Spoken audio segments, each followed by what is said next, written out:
लहरों से डरकर नौका पार नहीं होती, कोशिश करने वालों की कभी हार नहीं होती। एक नन्ही चींटी जब दाना लेकर चलती है, चढ़ती दीवारों पर 100 बार फिसलती है। मन का विश्वास रगों में साहस भरता है, चढ़कर गिरना गिरकर चढ़ना ना अखरता है।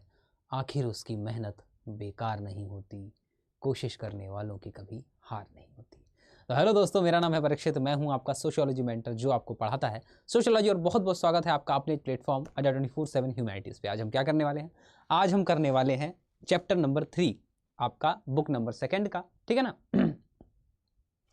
चैप्टर नंबर 3 कौन सा है? Change and development in rural society, यानी कि जो रूरल सोसाइटी है, जो गांव की ग्रामीण सोसाइटी है, उसमें चेंजेस कैसे कैसे हुए, क्या क्या डेवलपमेंट हुए, उन सारी चीज़ों को हम कवर करने वाले हैं।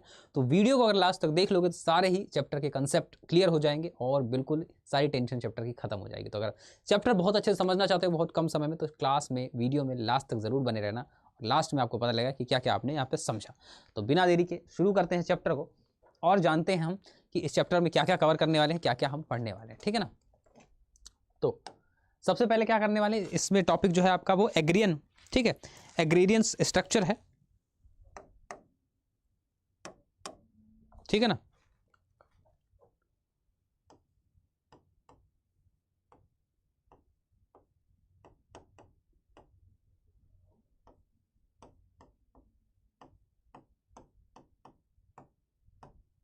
एग्रीरियन स्ट्रक्चर को हम समझने वाले हैं, ठीक है ना, कि आपका कृषि का जो एग्रीकल्चर का जो स्ट्रक्चर था वो कैसा कैसा था रूरल सोसाइटी में, सारी सोसाइटीज में कैसा स्ट्रक्चर था, ये पढ़ने वाले हैं। और इसके बाद हम क्या पढ़ने वाले हैं, और इसी में caste and class in rural society, in rural society, यानी कि आपकी ग्रामीण क्षेत्र में रूरल सोसाइटी में क्लास और कास्ट के बारे में और एग्रेरियन स्ट्रक्चर के बारे में हम पढ़ने वाले हैं, ठीक है। फिर पढ़ेंगे लैंड रिफॉर्म जो था उसका क्या इंपैक्ट पड़ा, ठीक है, लैंड रिफॉर्म का क्या इंपैक्ट था वो पढ़ेंगे। Impact of land reform, land reform यहां पर हम पढ़ने वाले हैं कि लैंड रिफॉर्म का क्या इंपैक्ट था, second impact of land reform पढ़ने वाले हैं। और हम क्या पढ़ने वाले हैं, और ग्रीन रेवोल्यूशन यानी कि हरित क्रांति जो भारत में आई थी उसके बारे में पढ़ने वाले हैं कि क्यों आई थी, क्या आई थी, कैसे कैसे हुआ था। तो ग्रीन रेवोल्यूशन के बारे में है ना, ग्रीन रेवोल्यूशन का है पोर्शन,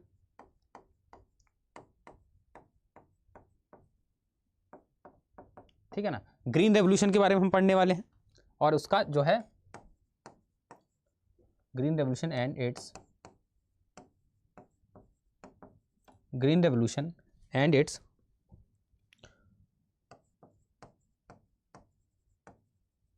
ठीक है ना, सोशल कॉन्सिक्वेंस पढ़ने वाले हैं, ठीक है ना, सोशल कॉन्सिक्वेंस पढ़ने वाले हैं ग्रीन रेवोल्यूशन का, उसका सोशल कॉन्सिक्वेंस क्या है वो पढ़ने वाले हैं, ठीक है ना।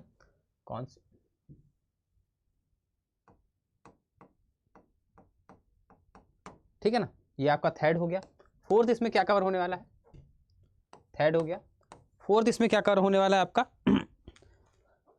Transformation,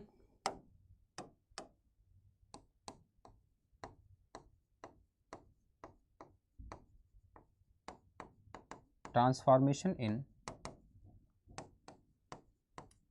rural society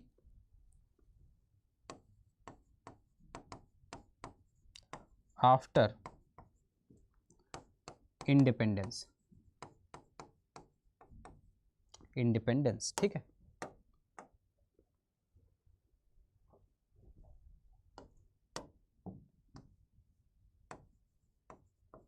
after independence यानी कि आज़ादी के बाद जो है आपका क्या ट्रांसफॉर्मेशन हुआ रूरल सोसाइटी का, transformation rural society after independence, ठीक है। ठीक, और हम पढ़ने वाले इसमें सर्कुलेशन ऑफ लेबर देखने वाले हैं, ठीक है, सर्कुलेशन ऑफ लेबर देखने वाले हैं। और क्या देखने वाले हैं,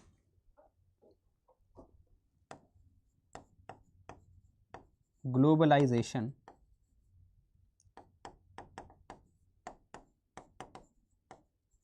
लिबरलाइजेशन एंड रूरल सोसाइटी, ठीक है, इतनी चीज़ों को हम क्या करने वाले हैं, इतनी चीज़ों को इस चैप्टर में हम कवर करने वाले हैं, और इतनी चीज़ों को समझने के बाद चैप्टर आपको समझ में पूरा आ जाएगा। ठीक है, आपके पूरे चैप्टर का जो निष्कर्ष है यही है। सबसे पहले क्या करेंगे, अगेन स्ट्रक्चर पढ़ेंगे। ठीक है, कास्ट और क्लास रूरल सोसाइटी में कैसे कैसे क्या है, लैंड रिफॉर्म का क्या इंपैक्ट पड़ा ये पढ़ेंगे, फिर ग्रीन रेवोल्यूशन के बारे में पढ़ेंगे और उसका सोशल कॉन्सिक्वेंस क्या है वो पढ़ेंगे। ठीक है ना, और क्या पढ़ेंगे, आपका ट्रांसफॉर्मेशन रूरल सोसाइटी का इंडिपेंडेंस के बाद, और आपका लेबर का सर्कुलेशन पढ़ने वाले हैं, और पढ़ने वाले ग्लोबलाइजेशन, लिबरलाइजेशन और रूरल सोसाइटी। ठीक है, या प्राइवेटाइजेशन, ये सारी चीज़ें हम कवर करने वाले हैं। एक एक करके क्या करते हैं, शुरू करते हैं बिना देरी के। ये आपका एक तरीके से ओवरव्यू है चैप्टर का। ठीक है, ये चीज़ें आपके चैप्टर में होने वाली है, तो अब शुरू करते हैं एक एक करके। तो नेक्स्ट हाँ, अब development and change in rural society, यानी कि जो आपकी रूरल सोसाइटी थी उसमें क्या क्या डेवलपमेंट्स थे, क्या क्या चेंजेस थे, ये हम पढ़ने वाले हैं। देखो पहले क्या होता था, आज भी है कि गांव में क्या होते हैं, गांव में लोगों के पास क्या ऑप्शन होते हैं, ज़्यादा ऑप्शंस नहीं होते। गांव में लोगों के पास यही ऑप्शंस होता है, उनकी फार्मिंग करना, खेती करना, मजदूरी करना, मतलब लेबर वाला काम या मजदूरी वही कह लें आप।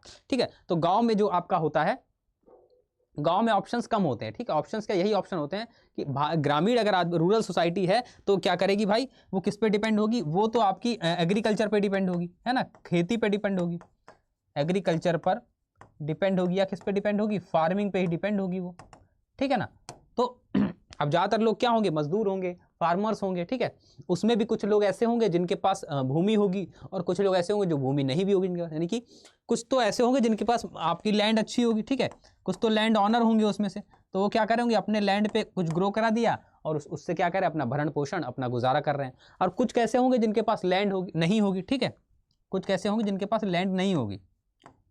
ठीक है, भूमिहीन होंगे। ठीक है, क्या होंगे, भूमिहीन होंगे, वो दूसरों की जमीनों पर क्या करते होंगे, मजदूरी करके या खेती करके या फसल उगा के अपना गुजारा करते होंगे। ठीक है, दो तरह के लोग होंगे, यानी एक के पास तो भूमि होगी, किसी के पास बहुत बहुत जमीन होती है, किसी के पास जमीन बिल्कुल नहीं होती। तो एक इक्वालिटी नहीं है यहाँ पर, मतलब कोई तो ऐसा होगा जिसका बहुत सारी जमीन होगी, ठीक है, बहुत सारा कारोबार होगा, लेकिन कोई ऐसा होगा जिसका जमीन नहीं होगी, दूसरों की जमीनों पर काम करके क्या कर रहा होगा, अपना गुजारा कर रहा होगा। ठीक है ना, तो इस तरह से क्या होता है, गाँव का स्ट्रक्चर होता है। ठीक है भाई, किसी के पास बहुत भूमि है, कोई अपना बहुत बड़ी प्रॉपर्टीज़ का मतलब बहुत ज़मीन है, जमींदार है कोई बहुत बड़ा, और कोई क्या है बहुत कम है, तो वो दूसरा वाला क्या करता है, बड़े वाले जो जिनके पास ज़्यादा ज़मीनें हैं उनके मजदूरी करके अपना भरण पोषण करते हैं, और जिनके पास ज़मीनें ज़्यादा हैं वो अपने पे कल्टीवेशन करके भरण पोषण करते हैं। ठीक है ना, तो India has been a rural country since the beginning, यानी इंडिया क्या रहा, शुरुआत से ही क्या रहा, रूरल कंट्री रहा, ग्रामीण क्षेत्र रहा इंडिया में। ठीक, ग्रामीण देश रहा।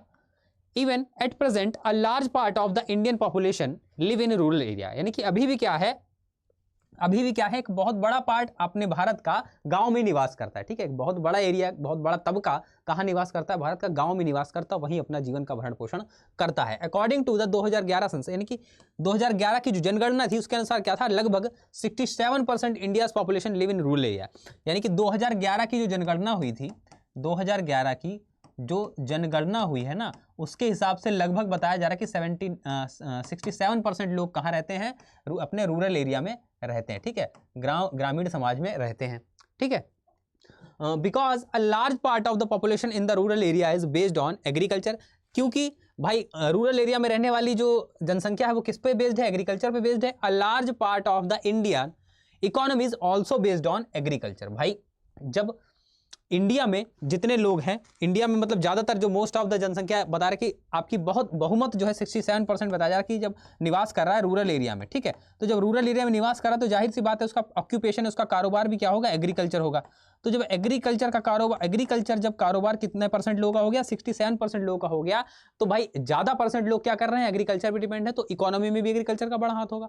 ठीक है ना, इकोनॉमी में भी यानी कि अर्थव्यवस्था में भी एग्रीकल्चर का बड़ा हाथ होगा, क्योंकि ज़्यादा लोग एग्रीकल्चर पर डिपेंड है, तो ज़्यादा इनकम आ रही होगी, तो ज़्यादा हाथ होगा इकोनॉमी में। तो ऐसा कहा जा रहा है आपसे, based on agriculture, that's why India is also called agricultural country. यानी इंडिया को क्या कहा जाता है, कृषि प्रधान देश। आपने सुना होगा हिंदी में क्या कहा जाता है, कृषि प्रधान देश भी कहा जाता है। कृषि प्रधान देश इंडिया को क्यों कहा जाता है, इसलिए कहा जाता है क्योंकि इंडिया के ज्यादातर, प्रधान का मतलब क्या होता है, मुख्य, तो इंडिया के मुख्य रूप से ज्यादातर लोग कहाँ हैं, गांव में रहते हैं, अपना जीवन भरण पोषण करने के लिए खेती करते हैं, कृषि करते हैं, और ज्यादा इकोनॉमी भी वहीं, अर्थव्यवस्था भी वहीं पे डिपेंड है, तो इसीलिए इंडिया, भारत को कृषि प्रधान देश कहा जाता है। ठीक है, ज्यादातर लोग कृषि से अपना गुजारा करते हैं। Agriculture in India is not just an employment but a way of life, यानी कि जो भारत में जो एग्रीकल्चर है वो सिर्फ एक रोजगार, एम्प्लॉयमेंट नहीं है, बल्कि एक वे ऑफ लाइफ है। ठीक है, जीवन का तरीका है। ठीक है, तो एग्रीकल्चर भारत में क्या है, एक तरीके से एक सिर्फ गुजारा करने की चीज़ नहीं, एक इमोशन है, एक जीने का तरीका है। किसान हमारे अन्नदाता कहे जाते हैं। क्या कहे जाते हैं? किसान को हम भाई क्या कहते हैं? अन्नदाता कहते हैं। अन्नदाता, क्योंकि वो क्या उगाता है? वो आपका फूड, अनाज उगाता है, ठीक है, जिससे हमारा सबका क्या होता है? भरण पोषण होता है ना? क्या होता है? भरण पोषण होता है। तो उसके साथ क्या जुड़े हैं? एक इमोशन जुड़े हैं, है ना? सिर्फ एक रोजगार नहीं। खेती कहते हैं, खेती कृषि जो है वो सिर्फ एक रोजगार इसलिए नहीं है क्योंकि उसके साथ कई इमोशन जुड़े हैं। जैसे कि हम बात करें, किसान को हम क्या कह रहे हैं? अन्नदाता कह रहे हैं। धरती को क्या कहते हैं? हम धरती माँ कहते हैं, ठीक है। तो धरती माँ में जब क्या होता है? पौधा उगता है, कोई अनाज उगता है, फूड उगता है, उससे आपका भरण पोषण होता है, आपका गुजारा होता है, आप खाते हैं, तो बहुत एक कनेक्शन है हमारे बीच, ठीक है ना? तो इसीलिए क्या है? एम्प्लॉयमेंट ना हो कि एक वे ऑफ लाइफ है।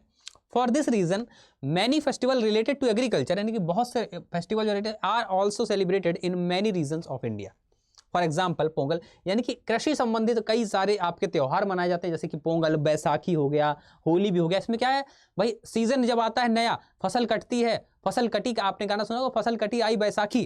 तो जब फसल कटती है तो क्या आता है? बैसाखी आती है। होली में क्या करते हैं? होलिका दहन में नए नए गेहूं जो होते हैं उनको ले जाते हैं, उनके दाने जो है वहां पर डालते हैं। तो फसलों से कितने रिलेटेड जो है आपके त्यौहार है। लोहरी हो गया आपका, ठीक है।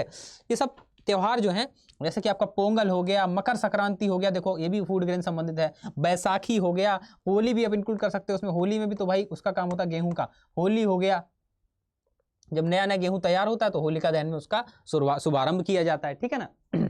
तो there is a deep connection between Indian culture and agriculture, यानी कि भारतीय संस्कृति का जो संस्कृति है उसका कृषि से क्या है? उसका कृषि से बहुत गहरा कनेक्शन है, बहुत ज़्यादा ताल्लुक है, क्योंकि इमोशनली हम एग्रीकल्चर से अटैच है, ठीक है। किसान को हमने फूड यानी अन्नदाता कह दिया, देवता कह दिया, भगवान कह दिया, ठीक है, धरती माँ को माँ कह दिया, तो सब अटैच है हम लोग, ठीक है। तो कल्चर भी हमारा क्या है? आपका कल्चर भी जो है वो भी यहाँ से काफ़ी जुड़ा है, काफ़ी हद तक जुड़ा है, ठीक है। तो development and change in rural society, ये हम पढ़ रहे हैं, इसमें इतने पॉइंट्स हमने समझे, ठीक है। पहला क्या है? इंडिया के ज़्यादातर लोग रूरल सोसाइटी में रहते हैं। 67% जनसंख्या अकॉर्डिंग टू 2011 सेंसस बता रहा था। और इकोनॉमी भी एग्रीकल्चर बेस्ड है, क्योंकि लार्जली जो है पॉपुलेशन वो एग्रीकल्चर पे काम करती है। और ये क्या है? सिर्फ आपका एम्प्लॉयमेंट ना हो के वे ऑफ लाइफ है। और क्या है? इसके कई त्यौहार इससे रिलेटेड है, इसीलिए हमारा कल्चर इससे रिलेटेड है। और डीप हमारा कनेक्शन है इंडियन कल्चर और एग्रीकल्चर में, ठीक है। ये पॉइंट्स हमने समझे, ठीक है ना बाबू। अब चलते हैं आगे। कंप्यूटर जी अगला पेज लगाओ जरा। एग्रीकल्चर स्ट्रक्चर की बात हो रही है, एग्रीकल्चर स्ट्रक्चर की बात हो रही है, कृषि संरचना की बात हो रही है। किसकी बात हो रही है? कृषि संरचना, कृषि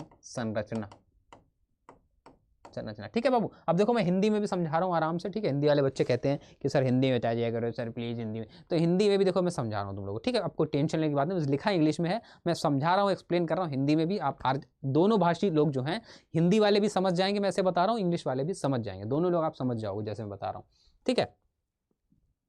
तो क्या कह रहा है भाई? Farming structure deal with the division of land in the country, यानी कि क्या होता है? जो आपकी कृषि संरचना है वो देश में भूमि के विभाजन से संबंधित है। एग्रीकल्चर स्ट्रक्चर जो है, फार्मिंग स्ट्रक्चर जो कृषि संरचना, वो किसके? जो लैंड का डिवीजन हुआ है उससे संबंधित है, ठीक है। स्ट्रक्चर किससे संबंधित है? लैंड डिवीजन से संबंधित है आपके भारत में, ठीक है ना। फार्मिंग सिस्टम जो है, कृषि संरचना जो है वो किससे संबंधित है? वो आपके भूमि के जो उसका डिवीजन है, भूमि का जो विभाजन है उससे संबंधित है, ठीक है ना। डिवीजन ऑफ लैंड या कह दे भूमि विभाजन, भूमि के विभाजन संबंधित है। In our country the distribution of land among different people in uneven, यानी कि हमारे देश में क्या है? अनइवन तरीके से भूमियों का लोगों के बीच में क्या है? वितरण। हमारे देश में विभिन्न लोगों के बीच में भूमि का वितरण क्या है? अनइवन है। कैसे? Some people have excessive land while in many areas people have almost no land, यानी कि कुछ के पास तो क्या है? कुछ के पास तो जमीन बहुत है।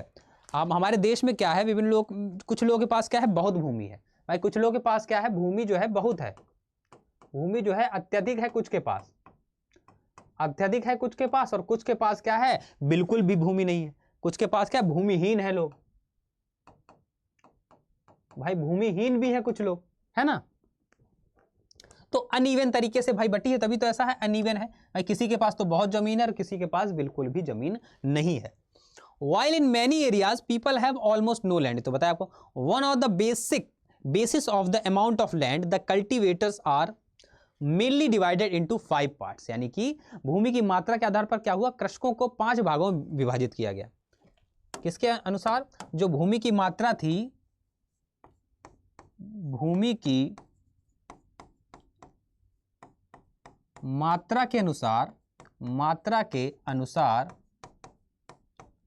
5 भागों में जो है फार्मर्स को, कृषकों को डिवाइड किया भाई, कृषक को, ठीक है ना, 5 भागों में डिवाइड किया।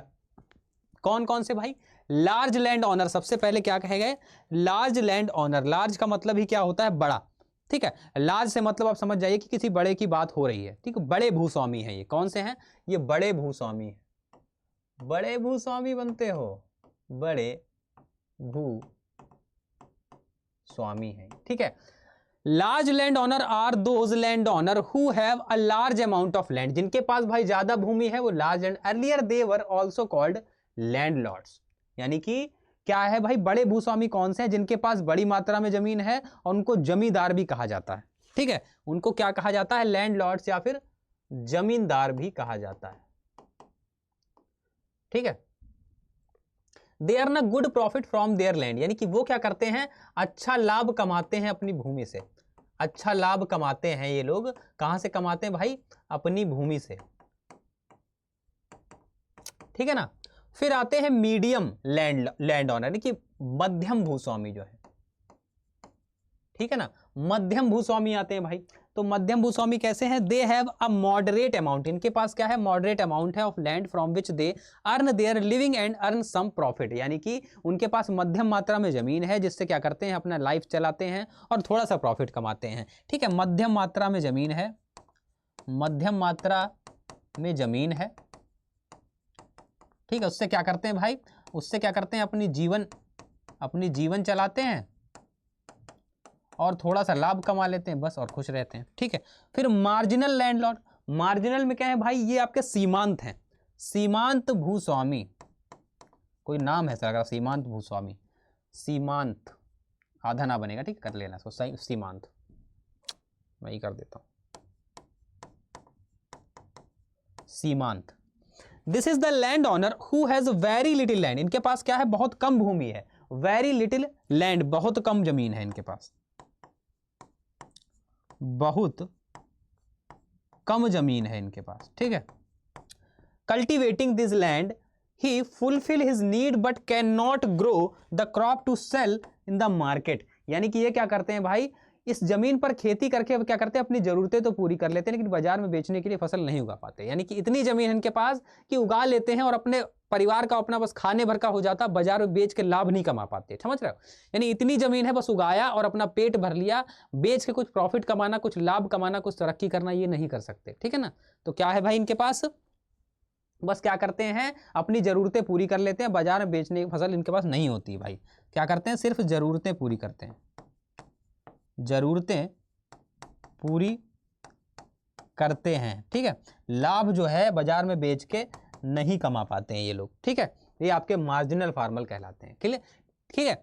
तो ये आपके 3 कौन कौन से हो गए भाई, एक तो लार्ज लैंड ऑनर हो गए, बड़ी, अब जिनके पास भूमि का बड़ा हिस्सा है, ये अपना अच्छा प्रॉफिट कमाते हैं, वो आपके लार्ज लैंड या बड़े भूस्वामी कहलाते हैं। मध्यम भूस्वामी क्या है, इनके पास ज्यादा बड़ा हिस्सा नहीं, मॉडरेट हिस्सा है, जिससे थोड़ा बहुत अपना घर का भी चला लेते हैं, जीवनचर्या चला लेते हैं और थोड़ा बहुत प्रॉफिट कमा लेते हैं, एकदम मिडिल क्लास फैमिली जैसा काम हो जाता है। फिर मार्जिनल जो है, सीमांत है, इनके पास भूमि बहुत कम है, इतना ही उगा पाते हैं जो अपना पेट भर सकें, लाभ कम नहीं कमा सकते, बाजार में बेच के इतना नहीं उगा पाते कि बाजार में बेच सकें, ठीक है। 3 तरह के हो गए। आगे फिर लैंडलेस लेबर, अब क्या है, कुछ भूमिहीन मजदूर भी हैं जिनके पास लैंड ही नहीं है। कैसे हैं, लैंडलेस लेबर, भूमिहीन मजदूर, भूमिहीन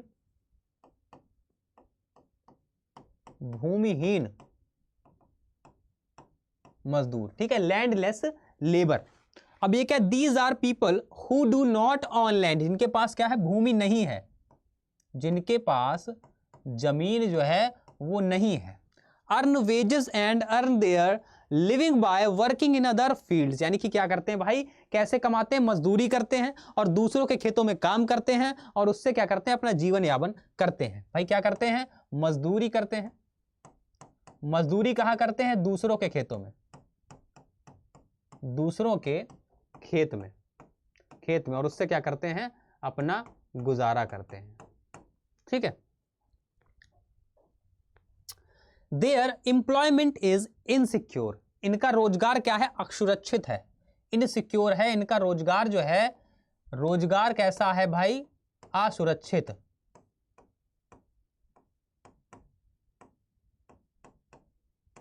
असुरक्षित रोजगार है।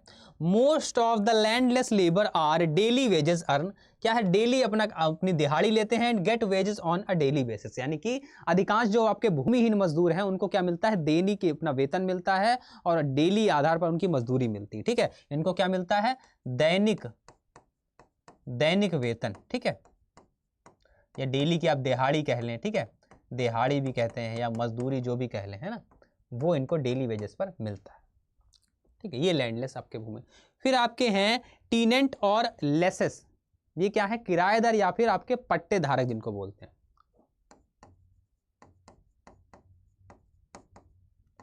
ठीक है। This is the farmer who borrow land from the land owner and cultivates its, यानी कि ये क्या करते हैं, ये किसान कौन से किसान है, जमींदार से जमीन उधार लेते हैं और उस पर खेती करते हैं। ये समझो आप क्या करते हैं, जमींदार से जमीन उधार लेकर खेती करते हैं, ठीक है भाई। क्या करते हैं, सीजन पे जमींदार से जमीन उधार ले ली, ठीक है, उसका जो भी किराया हुआ, वो जमींदार को दे दिया, यानी कि अपना जमीन ले ली किराए पे, प्रॉफिट कमाया, जो भी किराया जमींदार को दे दिया, जो भी बचा वो अपने पास रख लिया। समझ रहे हो ना, ऐसे करते हैं ये लोग, क्लियर है, ऐसे करते हैं। जैसे आप क्या करते हैं, कई बार छोटे शहरों में क्या होता है, गाड़ी होती है भाई, आपने देखा होगा छोटे शहरों में ई रिक्शा चलते हैं, क्या चलते हैं, ई रिक्शा चलते हैं। तो ई रिक्शा सब तो खरीद नहीं पाते, तो जो बेचारे खरीद नहीं पाते रिक्शे वाले, वो क्या करते हैं, ई रिक्शा किराए पर ले लेते हैं। क्या करते हैं, ई रिक्शा जो है वो किराए पर ले लेते हैं। अब उन्होंने किराए पर ले लिया डेली के हिसाब से, ठीक है। मान लीजिए ई रिक्शे का उनको किराया डेली 100 रुपये देना है, ठीक है, 100 रुपये पर डे किराया देना है। तो अपना सुबह ई रिक्शा ले लिया, 100 रुपये उनको, अब शाम तक चलाया, अब शाम तक मान लीजिए उन्होंने क्या किया, मान लीजिए उन्होंने 300 रुपये कमा लिया, ठीक है, 300 रुपये कमा लिया। तो क्या करा, 100 रुपये किराया दे दिया लैंडलॉर्ड को, सॉरी ई रिक्शा के मालिक को, और 200 रुपये क्या हुए, 200 रुपये अपनी उनकी बचत हो गई। क्या हो गया भाई, 200 रुपये बचत हो गई। तो ऐसे भी काम करते हैं बहुत लोग, तो ऐसे ही क्या करते हैं, जमीन किराए पर ले लेते हैं लोग। क्या करते हैं, जमीन को किराए पर ले लेते हैं, बाद में उसमें प्रोडक्शन करते हैं, जो भी अपना प्रोडक्शन आया किराया निकाल दिया, और जो भी अपना बचा वो अपनी जेब में रख लिया, ठीक है, ऐसे लोग होते हैं। तो क्या करते हैं, their income is less than that of the land owners because they have to pay 50% to 70% of their income as rent to the land owner, यानी कि उनको क्या करना पड़ता है भाई, इनके पास क्या होता है, जो आपकी इनकी आय होती है जो आपकी लैंड लॉर्ड की तुलना में कम होती है, लैंड ओनर की तुलना में इनकी इनकम जो है वो कम होती है। कैसे कम होती है, क्योंकि टोटल इनकम का 50 से 70% हिस्सा क्या देते हैं, किराया दे देते हैं भाई। कितना देते हैं, 50 से 70% तो क्या दे देते हैं, कुल कमाई का किराया दे देते हैं भाई। क्या देते हैं, किराया दे देते, तो इनके पास ज्यादा क्या होती है, बचत नहीं हो पाती है, ठीक है ना, ज्यादा बचत नहीं हो पाती है। तो 5 प्रकार हमने कौन कौन से समझे। सबसे पहले हमने क्या समझा भाई, सबसे पहले हमने क्या समझा, सबसे पहले हमने लार्ज लैंडलॉर्ड यानी कि लार्ज लैंड ओनर समझा। इनके पास क्या होती, बहुत बड़ी मात्रा में ज़मीन होती है और अच्छा प्रॉफिट कमाते हैं। फिर हमने क्या समझा, फिर हमने मिडिल लैंड ओनर समझा, इनके पास मध्यम मॉडरेट मात्रा में ज़मीन होती है, जिससे थोड़ा बहुत अपना लाभ भी कमा लेते हैं और अपना घर का गुजारा भी कर लेते हैं। फिर आते हैं मार्जिनल यानी कि सीमांत लैंड, और इनके पास क्या होता है, ज़मीन बहुत सीमित होती है, बेचारे अपने भरण पोषण भर का उगा पाते हैं, इतना नहीं उगा पाते कि बाजार में बेच के लाभ कमा सके, ठीक है। तो मार्जिनल के बाद हमने क्या बात की, फिर लैंडलेस लेबर की बात की। अब ऐसे ही लेबर भी होते हैं जिनके पास लैंड ही नहीं होती, ये क्या करते हैं, ये दूसरे जो जमींदार होंगे उनके खेतों में लेबरी करते हैं, काम वही करते हैं फसल उगाना, लेकिन खुद के पास बेचारे के पास जमीन नहीं है, तो दूसरे क्या जाके फसल उगाने काम या बुआई का काम कर रहे हैं मान लीजिए, और उससे दिहाड़ी दिन की जो भी इनकी डेली का जो भी बनता है वो मिलता है। इसमें नुकसान क्या, कभी कभी मान लो सीजन ऑफ है, नहीं होता काम लेबर का, तो इनको काम भी नहीं मिलता, तो इसलिए इनकी जॉब जो है इनसिक्योर कही जाती है, क्योंकि इनको डेली जरूरी नहीं काम मिले। कभी कभी ऐसा होता मजदूर की जरूरत नहीं होती या कम होती है, सीजन नहीं होता, तो इनको मजदूरी नहीं भी मिलती, तो बेचारों को खाली अपने जीवन जो है व्यतीत करना पड़ता है। फिर टेनेंट यानी कि ये क्या करते हैं, ये आपके जमींदारों से जमीन किराए पर ले लेते हैं, और किराए पर लेने के बाद उस पर खेती करते हैं, खेती करने का जो भी कमाते हैं उसमें अपना किराया दे देते हैं, और जो भी बचता है अपने पास रख लेते हैं, ठीक है। लेकिन ज़्यादा ये नहीं बचा पाते, क्योंकि बहुत बड़ा हिस्सा अपनी कमाई का इनको किराए के रूप में 50 से 70% देना पड़ता है, ठीक है। तो 5 भाग मैंने आपको बताया, क्लियर हो गए होंगे, आई होप आपको क्लियर हो गए होंगे बबुआ। चलो कंप्यूटर जी आगे, स्टेटस ऑफ वीमेन, महिलाओं की स्थिति के बारे में बात हो रही, ठीक है। The condition of women on the basis of rights over land has been bad from the beginning, यानी कि अगर भूमि पर स्वामित्व के हिसाब से बात करें, लैंड पर जो ऑनरशिप के अकॉर्डिंग बात करें, तो पहले से ही महिलाओं की स्थिति क्या रही, खराब रही। कि भूमि पर अधिकार के हिसाब से अगर बात करें, भूमि पर अधिकार के हिसाब से अगर बात करें तो शुरुआत से ही क्या रही, महिलाओं की स्थिति जो है वो खराब रही। महिलाओं की स्थिति कैसी रही, खराब।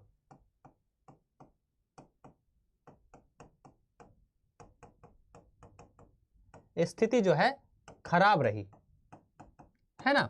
क्यों खराब रही भाई, आपकी भूमि का अधिकार के आधार पर बात करें तो महिलाओं की स्थिति शुरू से खराब रही, क्योंकि जो पैट्रियार्की थी, पैट्रियार्कल सोसाइटी थी, यानी कि पितृसत्तात्मक समाज जो था, पितृसत्तात्मक जो समाज था वो क्या करता था, women never got right over the land. वो कह रहा था कि आपका महिलाओं का अधिकार भूमि पर नहीं होता, ठीक है।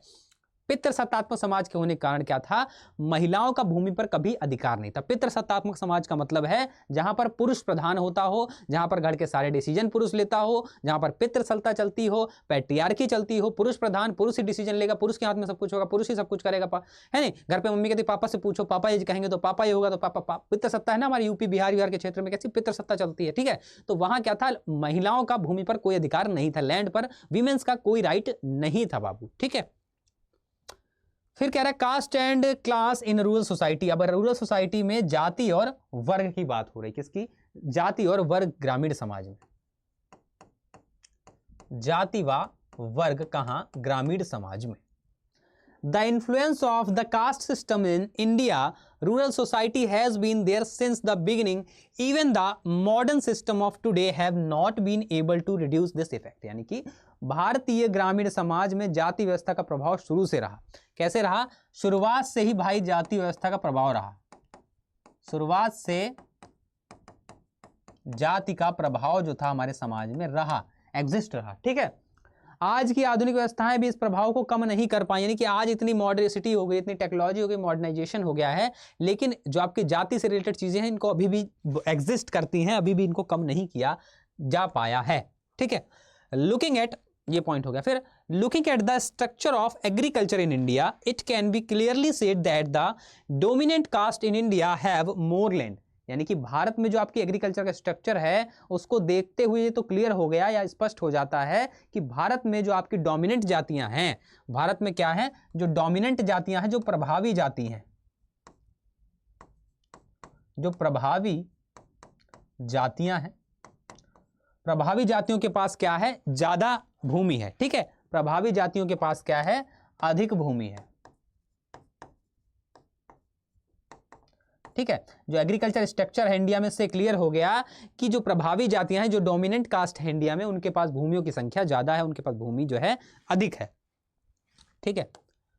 Dominant caste are those caste और group that are economically and politically more powerful than other caste. यानी कि डोमिनेंट कास्ट या प्रभावी जातियां कौन सी हैं, तो प्रभावशाली जातियां वो जातियां हैं, जातीय समूह हैं जो आपके आर्थिक रूप से और राजनीतिक रूप से, यानी इकोनॉमिक रूप से और पॉलिटिकल रूप से, दोनों क्या है, जातियों से, अन्य जातियों से क्या है, शक्तिशाली है। यानी कि दो रूप से, कैसे, राजनीतिक रूप से, राजनीतिक रूप से, राजनीतिक व आर्थिक रूप से, आर्थिक रूप से बाकी जातियों से, बाकी जातियों से क्या है, प्रभावी है, ठीक है ना। वो आपकी डोमिनेंट कास्ट जो है उनके पास ज्यादा लैंड है, ठीक है। नेक्स्ट, फॉर एग्जांपल, जैसे एग्जांपल की बात करें, जैसे कर्नाटका में एक जाति है लिंगायत। कौन सी है, लिंगायत है कर्नाटका में, ये ठीक है। कर्नाटका में क्या है, डोमिनेंट कास्ट है, प्रभावी जाति है, ठीक है ना, प्रभावी जाति है ये, ठीक है। उदाहरण है सारे ये प्रभावी जातियों के। और आपकी है कम्माज एंड रेड्डी, कहां पर है, आंध्र प्रदेश में, ठीक है, आंध्र प्रदेश में। जाट्स ऑफ पंजाब, पंजाब में कौन सी है, जट या जाट्स, जट्स है, जट्स, पंजाब में जट्स, जट्स और राजपूत इन उत्तर प्रदेश। यूपी में कौन सी है भाई, यूपी में, उत्तर प्रदेश में कौन सी है, देखा होगा, राजपूत,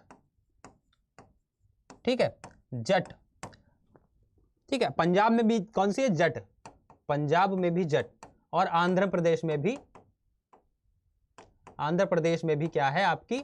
ये आपकी कामाज है। और कर्नाटका में कौन सी है? आपकी लिगायत। ठीक है। अब उत्तर प्रदेश में राजपूत, आपने गाना देखा होगा, यूपी बिहार साइड आपकी जो डोमिनेंट कास्ट है, आपने देखा होगा गाने भी कैसे बनते हैं। मैं राजपूत का छोरा तन्ने नींबू सा निचोड़, राजपूत का छोरा। देखो कास्ट स्पेसिफिक सॉन्ग भी बनते हैं। वो कौन सा गाना है? जट दा पजामा ढीला हो गया, ऐसा कुछ करके एक सॉन्ग है ना। जट दा मुकाबला, जट दा ये, मैं यार पंजाबी जट फिट कर दूं तेरे नेट, जट यमला पगला दीवाना। जट जट कितना है सोचो। पंजाबी गाने आपने देखा होगा, जट से शुरुआत पंजाबी गाने, और जट यमला पगला दीवाना और अब्बा, जट जट दा मुकाबला, यार जट दा ये, जट दा वो, पट दा ये। जट से क्योंकि डोमिनेंट कास्ट है, गाने भी जो है कास्ट स्पेसिफिक बन रहे हैं। ठीक है। जट कौन सी डोमिनेंट कास्ट है, तो जट के गाने बन रहे हैं। ठीक है। राजपूत, मैं राजपूत का छोरा तन्ने नींबू सा निचोड़ दूं, राजपूत डोमिनेंट, राजपूत के गाने बन रहे हैं। तो ये देखो इनसे क्या होता है, इनसे संकेत मिलता है कि कहाँ डोमिनेंट कास्ट कौन सी है, क्योंकि गाने उसी के बनेंगे जहां डोमिनेंट कास्ट होगी। ठीक है। राजपूत हूँ, सुना हुआ डायलॉग भी बड़े बड़े, राजपूत हूँ, हमारे राजपूतों का ये नियम नहीं। पिक्चरों में भी देखा होगा, मूवीज में अपने, राजपूतों का ये शान है, राजपूतों का ये नियम नहीं है। ठीक है। जट हूँ, ऐसा ना, जट हूँ। तो ये मूवीज और हर जगह ये क्या है, गाने भी इंडिकेट करते हैं कि कौन सी जाति कहाँ पे डोमिनेंट है। ठीक है ना। तो इससे आप लिंक कर सकते हैं। In most area of the country all type of resource are own by few people and other in the area work with those people are labours. यानी कि क्या हो रहा है, आपके बहुत सारे या आपके एरियाज में अगर देखा जाए, अधिकतर एरियाज में अगर देखा जाए, देश के जो अधिकांश क्षेत्र हैं, सभी प्रकार के संसाधन जो हैं, सारे जो रिसोर्सेज हैं, सभी प्रकार के जो संसाधन हैं, ठीक है, संसाधन हैं या रिसोर्सेज हैं, उन पर क्या है, कुछ ही लोगों का आपका ऑनरशिप है, उनका स्वामित्व जो है, ऑनर जो है कुछ ही लोग हैं। और बाकी जो लोग जो हैं वो क्या कर रहे हैं, मजदूरी के रूप में काम कर रहे हैं। बाकी लोग क्या कर रहे हैं भाई, मजदूरी के रूप में काम कर रहे हैं, मजदूरी कर रहे हैं बाकी लोग। ठीक है। और जो आपका संसाधन का ऑनर है वो कुछ लोगों के पास है, कुछ लोगों के पास क्या है, स्वामित्व है उसका। ठीक है ना। तो ये भी आपकी सिचुएशन देखने को मिल रही है। अगला, colonial India and rural society, औपनिवेशिक भारत और ग्रामीण समाज। तो the economy of Indian rural society has been dependent on agriculture. Economy जो है कहां पर, कृषि पर निर्भर है भाई। एग्रीकल्चर सोसाइटी की इकोनॉमी जो है, अर्थव्यवस्था जो है, वो कहां पर निर्भर है, वो आपकी भारतीय प्रणाली या भारतीय ग्रामीण समाज की अर्थव्यवस्था शुरू से ही कहां पर निर्भर है, एग्रीकल्चर, कृषि पर निर्भर है। ठीक है। During the colonial period many new tax system related to agriculture, new taxes were implemented by the British which had profound impact on agriculture, Indian agriculture। यानी कि क्या हुआ, जो आपका औपनिवेशिक काल था, कौन सा काल था भाई, औपनिवेशिक काल था, इसको colonial period बोलते हैं, औपनिवेशिक काल।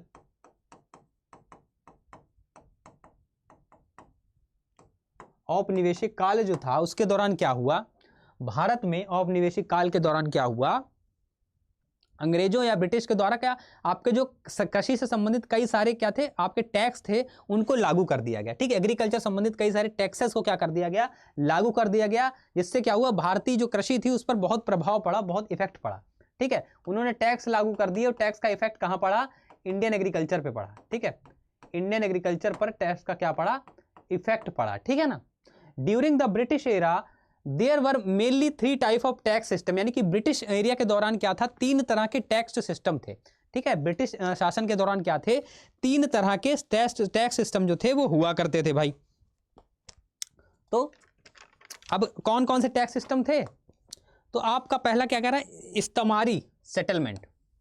ठीक है। इसको जमींदारी सिस्टम बोलते थे या फिर आपका परमानेंट सेटलमेंट भी बोलते थे। ठीक है ना। तो इस्तेमारी आपका था, ठीक है, और रैयतवाड़ी था, और कौन सा था, और कौन सा था बाबू, और आपका महालवाड़ी था। ठीक है। ये सिस्टम थे। तो जमींदारी सिस्टम जो था आपका, ठीक है, जमींदारी व्यवस्था जो थी, ये आपकी किसने, ये जमींदारी व्यवस्था जो थी, इसमें क्या होता था, इसमें आपको जैसे आपको टैक्स देना पड़ता था और आपके बीच क्या होता था, एक रिप्रेजेंटेटिव होता था। ठीक है। उसको आपको टैक्स देना पड़ता था और वो टैक्स क्या करता था, ब्रिटिश तक पहुंचाता था। बीच में आप एक मीडिएटर का काम करता था, वो ब्रिटिश तक आपका टैक्स जो है पहुंचाता था। ठीक है ना। तो आपकी इसमें क्या था, ये किसके द्वारा की गई थी, सॉरी, लॉर्ड कॉर्नवालिस के द्वारा। लॉर्ड कॉर्नवालिस के द्वारा ये शुरू की गई थी। ठीक है, आपका ये सिस्टम था, ये लॉर्ड कॉर्नवालिस के द्वारा किया गया था। ठीक है,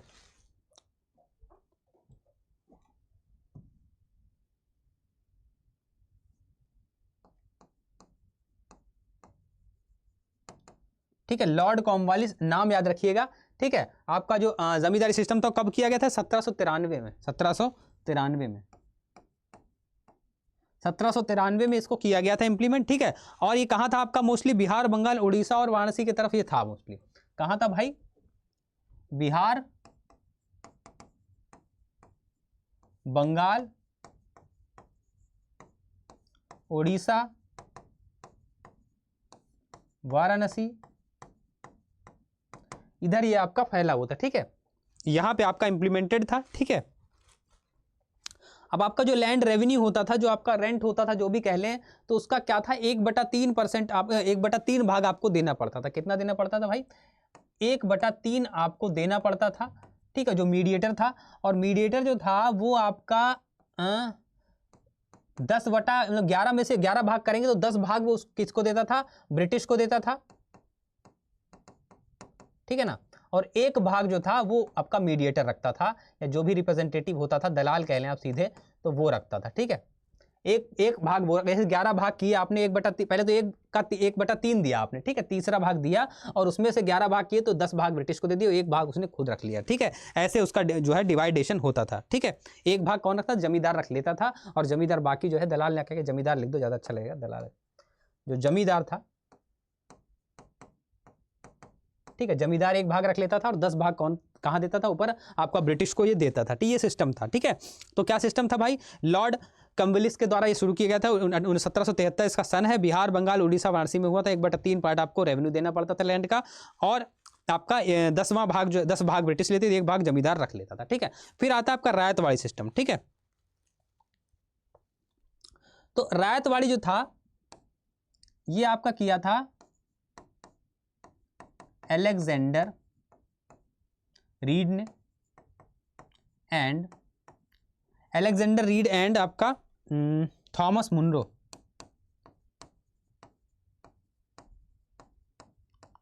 इन्होंने शुरू किया था। इसके ये आपका मोस्टली कहाँ हुआ था? ये आपका बॉम्बे, मद्रास और असम। बॉम्बे, मद्रास, असम, और आपका म्यांमार का भी एरिया था। ठीक है, म्यांमार का एरिया भी था। ठीक है ना, अब इसमें क्या अलग, इसमें क्या खास बात थी? इसमें मुन्ना जो किसान जो था, किसान जो क्या करता था, जो लैंड रेवेन्यू होता था, इसमें जो लैंड रेवेन्यू होता था वो किसान डायरेक्ट देता था ब्रिटिश को। ठीक है ना, जो लैंड रेवेन्यू होता था वो किसान किसको देता था? किसान डायरेक्ट ब्रिटिश को देता था, है ना। जो अभी रेंट या रेवेन्यू जो भी कह लें, वो किसको देता था? डायरेक्ट देता था ब्रिटिश को, डायरेक्ट। ठीक है, जो मीडिएटर था, मीडिएटर कह लें या फिर आप जमींदार कह लें, जमींदार जो था वो नहीं होता था। ठीक है, जमींदार क्या होता था? नहीं होता था। और किसान क्या करता था? किसान जो है डायरेक्ट आपका ब्रिटिश को ये जो कर था वो दे पाता था। ठीक है, डायरेक्ट टैक्स किसको दे पाता था?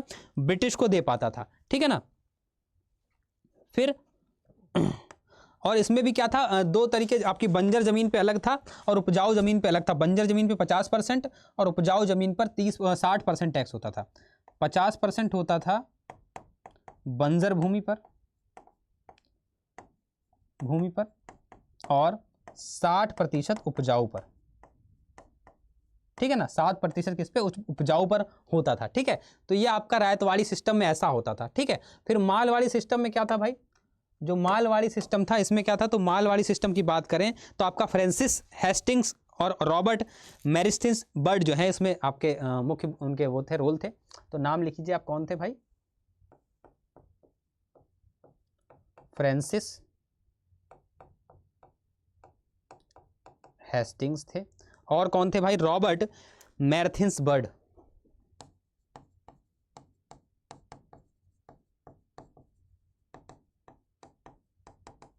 बर्ड थे, ठीक है, और 1833 सन था, याद रखिएगा 1833 जो है वो सन यहाँ पर महत्वपूर्ण था। ठीक है, अब इसमें क्या था, इसका जो एरिया था वो आगरा और अवध था। एरिया की बात करें तो जगह नहीं बची, इसका एरिया जो था वो आगरा और अवध था, आगरा और अवध था।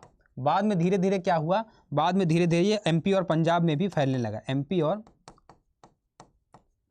पंजाब में भी क्या हुआ, धीरे धीरे फैलने लगा। इसमें क्या होता था, इसमें विलेज जो होता था, एक विलेज, तो एक विलेज से क्या होता था, एक रिप्रेजेंटेटिव होता था, रिप्रेजेंटेटिव होता था। ठीक है, यानी कि गांव अलग अलग बांट दिए थे और हर गांव से क्या होता था, एक रिप्रेजेंटेटिव होता था।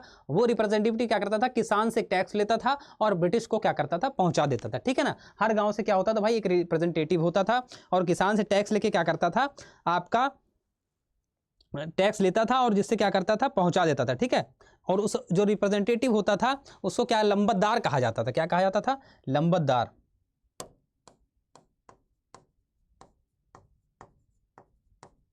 ठीक है, लंबतदार उसको कहा जाता था, कॉल्ड लंबतदार। ठीक है ना, क्या कहा जाता था उसको, उसको लंबतदार वहां पर कहा जाता था। ठीक है, क्लियर है।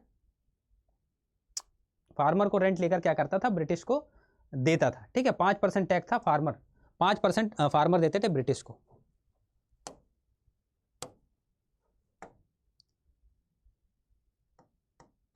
%5 टैक्स। ठीक है ना, 5% टैक्स। तो आपके हमने क्या समझे, तीन तरह के सिस्टम कौन कौन से समझे थे आप, आपका एक था, एक आपका सबसे पहला कौन था भैया, इस्तेमाराई। ठीक है, कौन था इस्तेमाराई, इस्तेमारारी सॉरी, इस्तेमारी सिस्टम या जमींदारी सिस्टम सबसे बढ़िया कह ले, जमींदारी,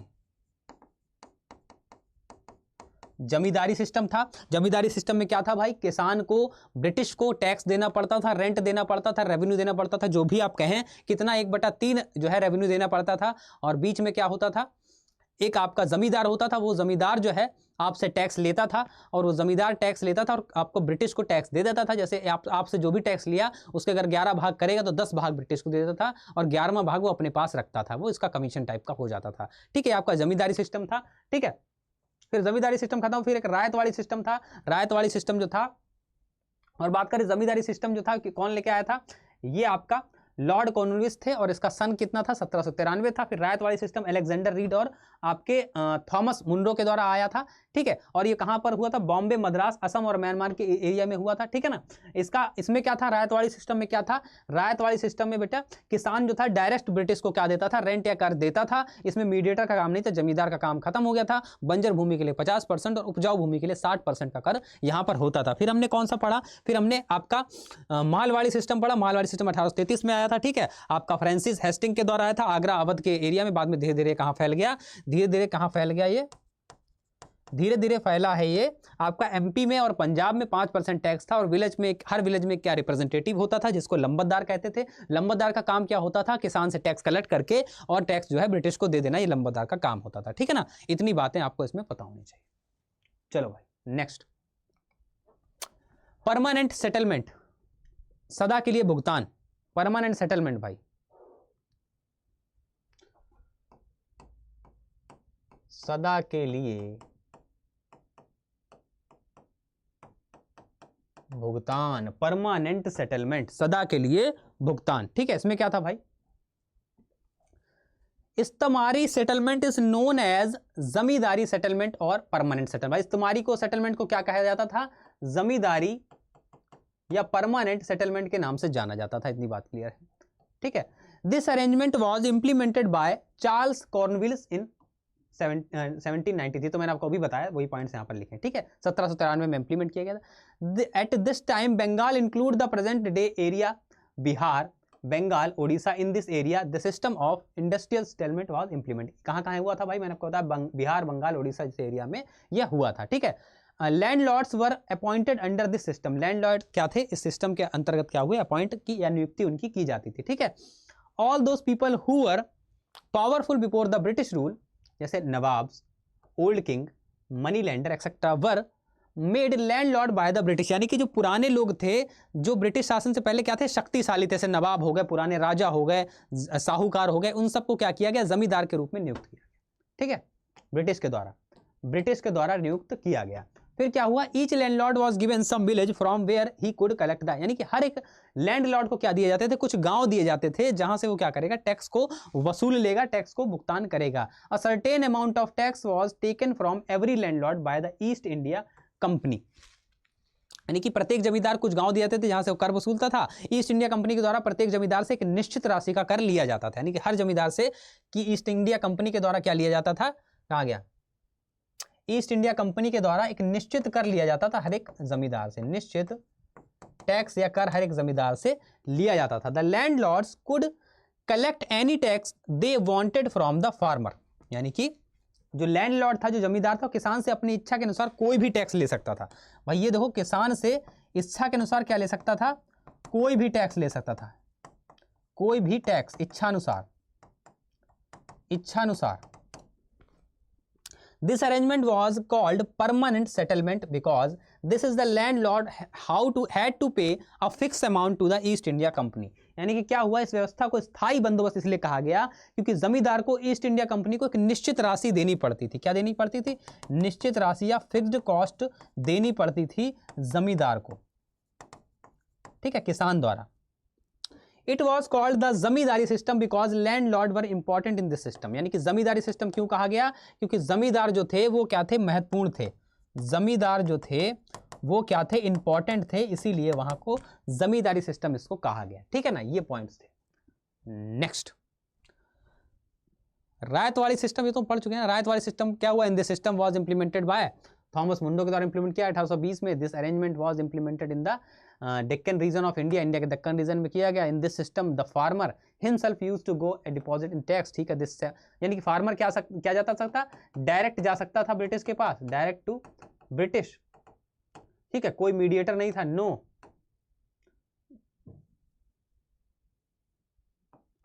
फार्मर जो है वो डायरेक्ट जा सकता था ब्रिटिश के पास।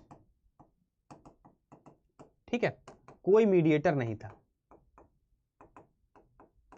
मीडिएटर नहीं था। ठीक है, this system was called the ryot वाली system because ryot means farmer. Ryot का मीन क्या होता था, फार्मर या किसान होता था, इसीलिए इसको रैत वाली सिस्टम जो है वो कहा गया। ठीक है, महाल वाली सिस्टम मैंने आपको बताया, महाल वाली सिस्टम में क्या होता है, this system was implemented bye the British. British के द्वारा 1833 में इसको इंप्लीमेंट किया गया था। इन this system the tax of the entire village was collected by one person, यानी कि एक क्या होता था, मैंने बताया रिप्रेजेंटेटिव होता था, एक रिप्रेजेंटेटिव होता था हर एक पार्टिकुलर विलेज का।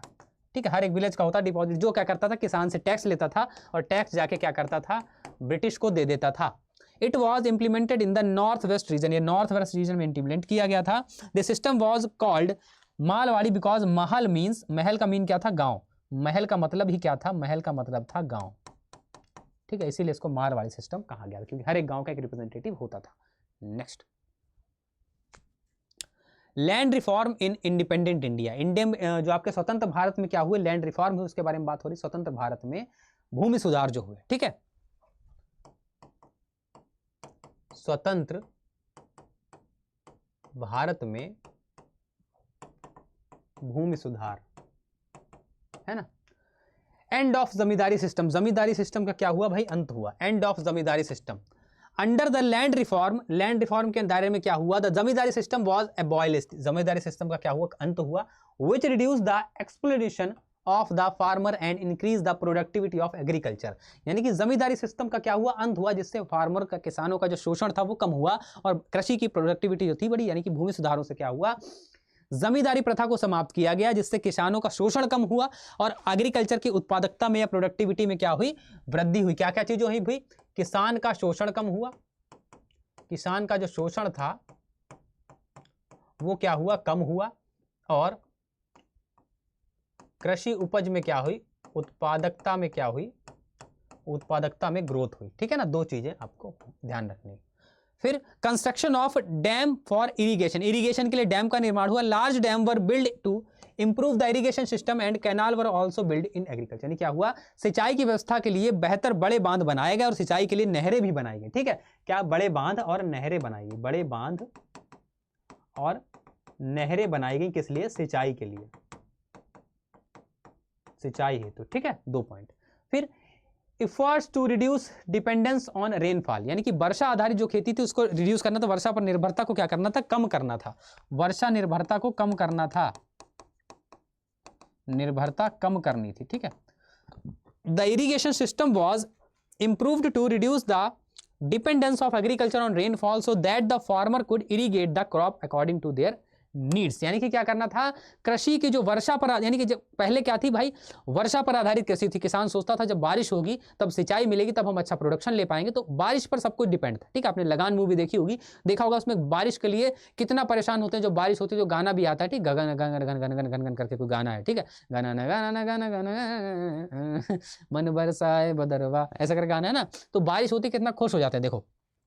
तो उसको कम करना था, नहीं कृषि पर आधारित जो वर्षा पर आधारित जो कृषि थी उसको सिंचाई की सुविधा को इंप्लीमेंट करके कम करना था, ताकि किसान अपनी नीड या आवश्यकता के अनुसार क्या कर सके, फसल को उगा सकते, ठीक है।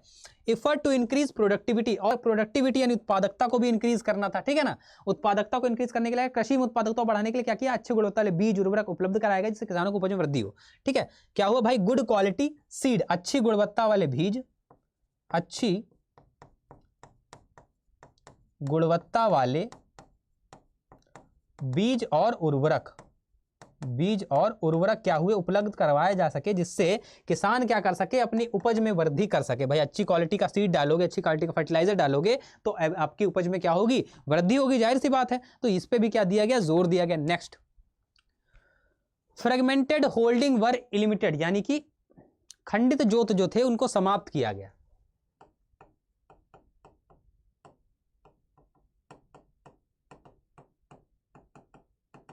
समाप्त। The farm divided into small pieces were eliminated and huge farm were formed by incorporating them all together। यानी क्या हुआ, जो छोटे छोटे टुकड़ों में बटे खेत थे उनको खत्म कर दिया गया, उन सभी को एक साथ मिलाकर विशाल बना दिया गया। यानी क्या हुआ, जो छोटे छोटे खेत थे उनको खत्म कर दिया गया, है ना। छोटे छोटे खेतों को क्या कर दिया गया, खत्म कर दिया गया, ठीक है। और क्या किया गया, मिलाकर विशाल कर दिया गया, है ना, मिलाकर विशाल बना दिया गया, ठीक है। नेक्स्ट, फिर ग्रीन रेवोल्यूशन के बारे में बात आती है। हरित क्रांति क्या है, ग्रीन रेवोल्यूशन क्या है, ठीक है। तो हरित क्रांति के दौरान क्या हुआ था, आपके सीरियल्स के, अनाज के प्रोडक्शन पर जोर दिया गया था। भारत में ऐसी स्थिति आ गई थी कि खाने को भुखमरी आने की संभावना आ गई थी, तो हरित क्रांति पर जोर दिया गया। कहा गया कि इतने ज़्यादा अनाज उगाया जाए, इतने ज़्यादा प्रोडक्शन किया जाए फूड्स का, ताकि आने वाले समय तक हमारे पास इतना अनाज हो जाए ताकि कोई भूखा ना मरे। इस जोर पर देते हुए हरित क्रांति की शुरुआत की गई। किसकी शुरुआत की गई, हरित क्रांति। हरित का मतलब क्या है, ग्रीनरी, और क्रांति का मतलब है क्रांति ला देना, हरित क्रांति, ठीक है। हरित क्रांति जो थी वो किस पर फोकस थी, मोस्टली फूड ग्रेन पर आपकी फोकस्ड थी, ठीक है। आपकी मेन क्रॉप इसकी क्या थी, इसकी मुख्य फसल कौन सी थी, तो मुख्य फसल जिन पर जोर दिया गया वो पैडी यानी कि धान, पैडी धान, और व्हीट यानी कि गेहूं थी। कौन थी भाई, वो धान और गेहूं थी जिन पर उगाने पर जोर दिया गया था, ठीक है। Agriculture suffer due to excessive focus on industries in the second 5 year plan. जो दूसरी पंचवर्षीय योजना थी, दूसरी पंचवर्षीय योजना जो थी, सेकंड 5 ईयर जो प्लान था, उसमें क्या हुआ कि दूसरी पंचवर्षीय योजना में उद्योग पर क्या किया, अत्यधिक ध्यान दिया गया, जिसके कारण कृषि को नुकसान हुआ, एग्रीकल्चर को नुकसान हुआ। क्या हुआ भाई, कृषि को नुकसान हुआ। एक तो क्यों हुआ, क्योंकि उद्योग पर ध्यान था, ज्यादा उद्योग पर ध्यान था, ध्यान केंद्रित था, ठीक है ना। There was a shortage of food grain in the country. क्या हुई भाई, आपकी फूड ग्रेन की कमी हो गई, यानी कि देश में खाद्यान्न की कमी हो गई, खाद्यान्न की कमी हो गई भाई, ठीक है। अब खाद्यान्न की कमी होगी तो क्या होगा, भुखमरी आ जाएगी भाई। देश में क्या हुआ, उद्योग पे, इंडस्ट्री पे ज्यादा ध्यान दिया, इसीलिए एग्रीकल्चर को नुकसान हुआ और फूड ग्रेन या खाद्यान्न की कमी हो गई, ठीक है। Due to the China war, जो आपका चाइना वाला युद्ध हुआ था 1962 में, Indian agriculture suffer heavily because the government could not support the farmer. यानी कि 1962 में जो चीन का युद्ध हुआ था उसके कारण क्या हुआ, उसके कारण भारतीय जो कृषि थी या कृषि को उनको भारी नुकसान हुआ, क्योंकि किसानों की सहायता जो सरकार नहीं कर पा रही थी या नहीं कर रही थी आपके युद्ध के बाद। Due to the shortage of food grain, अब जब भोजन की कमी हो गई, खाद्यान्न की कमी हो, उसके कारण क्या हुआ, India had to import food grain from America due to America started putting pressure on India. यानी क्या हुआ, खाद्यान्न की कमी कारण क्या हुआ, भारत को अमेरिका से खाद्यान्न लेना पड़ा। कहां से लेना पड़ा, खाद्यान्न की कमी हो गई भाई, खाद्यान्न की कमी हो गई और अमेरिका से खाद्यान्न लेना पड़ा। अरे अमेरिका से निर्यात करना पड़ा खाद्यान्न, ठीक है, अमेरिका से निर्यात करना पड़ा। और जिसके कारण क्या हुआ, अमेरिका ने भारत पर दबाव बनाना शुरू कर दिया। अमेरिका ने क्या शुरू कर दिया, भारत पर दबाव बनाना। भाई किसी से जब तुम कुछ चीज लोगे तो दबाव तो बनाएगा। आपने देखा होगा जब आप किसी से पैसा उधार ले लेते हो तो उसका कैसे आप पे दबदबा हो जाता है और आप भी उसके दब से रहते हो कि आपको पता है यार इसका पैसे देने हैं, मुझे उधार लिया था मैंने इससे, ठीक है। तो ऐसे ही क्या किया, दबदबा बनाने लगा अमेरिका, ठीक है। Due to all these problems, India leader decide to increase the productivity of food grain in the country and from here to green revolution started। यानी कि ये सब जब हो रहा था इंडिया के लीडर्स ने क्या डिसाइड किया कि हम अपने अनाज प्रोडक्शन पे, खाद्यान्न प्रोडक्शन पे ज्यादा ध्यान देंगे और यहां से ग्रीन रेवोल्यूशन या हरित क्रांति की शुरुआत होती है, ठीक है। क्या हुआ, खाद्यान्न की कमी के कारण भारत ने निर्यात किया, ठीक है। इन सभी समस्याओं के कारण क्या हुआ, भारतीय जो नेता थे उन्होंने क्या किया, देश के खाद्यान्न जो था, देश का फूड जो था उस पर उत्पादन बढ़ाने का निर्णय लिया और उन्होंने कहा यहीं से हरित क्रांति की क्या हुई, शुरुआत हुई। हरित क्रांति की शुरुआत जो है वो यहीं से हुई। उन्होंने क्या निर्णय लिया, निर्णय लिया फूड ग्रेन पे प्रोडक्शन दिया। तो green revolution is called period when food grain production in India increase drastically. This is the period of 64 से 70, यानी कि 1964 से 1967 की बात है। हरित क्रांति उस दौर को कहा जाता है जब भारत में खाद्यान्न उत्पत्ति में भारी वृद्धि हुई। क्या हुई भाई, खाद्यान्न उत्पादन में क्या हुआ, भारी वृद्धि हुई, भारी वृद्धि हुई। तो उस दौर को क्या कहा जाता है, हरित क्रांति कहा जाता है। 64 से 67 की बात है, 1964 से 67 की ये बात है, ठीक है। हरित क्रांति का दौर कहा जाता है। Next, how did the green revolution come about, green revolution कैसे आया भाई, आपसे पूछा जा रहा है। तो in view of growing problem of food grain in the country, the government paid attention to increase food production for this government. यानी कि देश में खाद्यान्न की बढ़ती समस्या को देखते हुए क्या किया, सरकार ने खाद्यान्न उत्पादन बढ़ाने पर ध्यान दिया, ठीक है। और इसके लिए सरकार ने क्या क्या किया भाई, सरकार ने क्या किया, खाद्यान्न उत्पादन पर ध्यान दिया। खाद्यान्न उत्पादन बढ़ाने पर सरकार ने ध्यान दिया, ठीक है। और इसके बाद ध्यान देने के बाद क्या किया, प्रोवाइड गुड क्वालिटी सीड, अच्छी गुणवत्ता वाले सीड प्रोवाइड किए। क्या किए भाई, अच्छी गुणवत्ता के सीड जो थे, बीज प्रोवाइड किए, ठीक है। Good quality seed were made available to the farmer by government so that the yield and farmer could be increase. यानी कि सरकार द्वारा क्या किया गया, सरकार द्वारा किसानों को अच्छी गुणवत्ता वाले, अच्छी क्वालिटी वाले बीज दिए गए किसान को, ताकि वो अपनी पैदावार या प्रोडक्टिविटी में क्या कर सके, इंक्रीजमेंट ला सके, ठीक है ना। क्या किया गया, सरकार द्वारा किसानों को अच्छी गुणवत्ता के बीज उपलब्ध कराए गए ताकि उपज में क्या कर सके, वृद्धि कर सके, ठीक है ना। किसके द्वारा अच्छी गुणवत्ता के सीड उपलब्ध कराए गए, किसके द्वारा, सरकार के द्वारा। सरकार के द्वारा किसको, किसान को, ठीक है। लैंड वाइज प्रोडक्शन, और क्या हुआ आपका, भूमिवार उत्पादन। यानी कि farmer were advise to grow crop according to the land so that the nutrient of land could be fully utilise. यानी कि क्या हुआ, किसानों को भूमि के अनुरूप फसल उगाने की सलाह दी गई ताकि पोषक तत्वों को पूरी तरह उपयोग हो। यानी किसानों को ऐसी एडवाइस दी गई कि भाई जैसी भूमि है आप वैसी फसल उगाओ ताकि न्यूट्रिएंट्स का अच्छा एब्जॉर्प्शन हो जाए, अच्छा सबका यूज हो पाए। मान लीजिए कोई सूखी भूमि, शुष्क भूमि, तो शुष्क भूमि जो पौधे चलते हों वहां पर वो पौधे उगाओ। जहां बरसात की कमी है वहां पे ऐसे पौधे मत उगाओ जहां पानी की ज्यादा आवश्यकता हो। जैसे मान लीजिए धान है, अब धान ऐसी जगह पर अगर आप उगाओगे जहां पानी ज्यादा मात्रा में होता है, धान अच्छा होगा क्योंकि धान को पानी ज्यादा चाहिए। अब ऐसी जगह पे धान अगर उगाओगे जहां पर पानी की उपलब्धता नहीं है, कम है बहुत, तो वहां पे धान अच्छा नहीं हो पाएगा। तो किसान को क्या एडवाइस दी गई कि हर क्रॉप आप लैंड देख के उगाओ, क्योंकि जिस लैंड के लिए जो क्रॉप सुटेबल है, जो क्रॉप उस लैंड के लिए बढ़िया काम करेगी, वही क्रॉप वहां पे भूमि के हिसाब से उगाई जाए, ठीक है, ठीक है। यानी क्रॉप के लिए क्या करो भाई, क्रॉप के लिए सुटेबल लैंड चूज करो, सुटेबल लैंड या एरिया जो है क्रॉप के लिए चूज करो और उसी एरिया और उस पर क्या करो, क्रॉप को उगाओ, ठीक है ना। मम्मी फोन कर रही मेरी ठीक है, क्रॉप के लिए उगाओ। Provide more help, provide more help, more help was provided to the farmer by the government and the farmer were help in increasing the production। यानी कि सरकार के द्वारा क्या हुआ आपका, ज्यादा हेल्प यानी ज्यादा सहायता प्रदान की, सरकार द्वारा किसानों को ज्यादा हेल्प दी गई ताकि उत्पादन बढ़ाने में किसानों की मदद हो सके। सरकार द्वारा क्या किया गया, सरकार ने क्या किया, ज्यादा सहायता की,